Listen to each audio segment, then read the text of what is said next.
ബസ്സിൽ കയറി യാത്ര ചെയ്യുന്നവരുടെ അടുത്ത് അനാവശ്യമായ ചോദ്യങ്ങൾ ചോദിക്കേണ്ട കാര്യമില്ല. ഈ കൂടെ വരുന്ന സഹോദരിയാണോ, ഭാര്യയാണോ, ലവറാണോ എന്നൊക്കെ ചോദിക്കുന്ന ചില കണ്ടക്ടർമാരുടെ നടപടികൾ തെറ്റാണെന്ന് വിശ്വസിക്കുന്ന ആളാണ് ഞാൻ.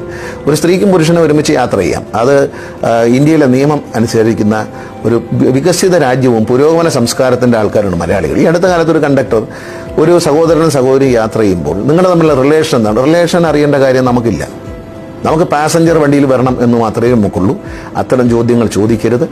അതുകൊണ്ട് ഈ മാത്രമല്ല, മദ്യപിച്ചുകൊണ്ട് ദയവ് ചെയ്ത് ഡ്യൂട്ടിക്ക് വരാൻ പാടില്ല. കാരണം അത് KSRTCയിലെ ഒരു ജീവനക്കാരും മദ്യപിച്ചുകൊണ്ട് മേലിൽ ഡ്യൂട്ടിക്ക് വരരുത്.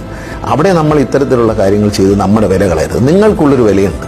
രാത്രികാലങ്ങളിൽ ഒരു 8 മണി കഴിഞ്ഞാൽ നിങ്ങൾ ബസ് ഓടിച്ചു പോകുമ്പോൾ, ഞാൻ മന്ത്രി എന്നുള്ള നിലയിൽ നിങ്ങൾക്ക് തരുന്ന നിർദ്ദേശത്തിന് നിങ്ങളെ ആരും ഒന്നും പറയില്ല. നിങ്ങൾ സ്ത്രീകൾക്ക് വേണ്ടി, അമ്മമാർക്ക് വേണ്ടി 8 മണിക്ക് ശേഷം സൂപ്പർ ഫാസ്റ്റും അതിന് താഴോട്ടുള്ള വണ്ടികൾ, എക്സ്പ്രസ് എന്ന്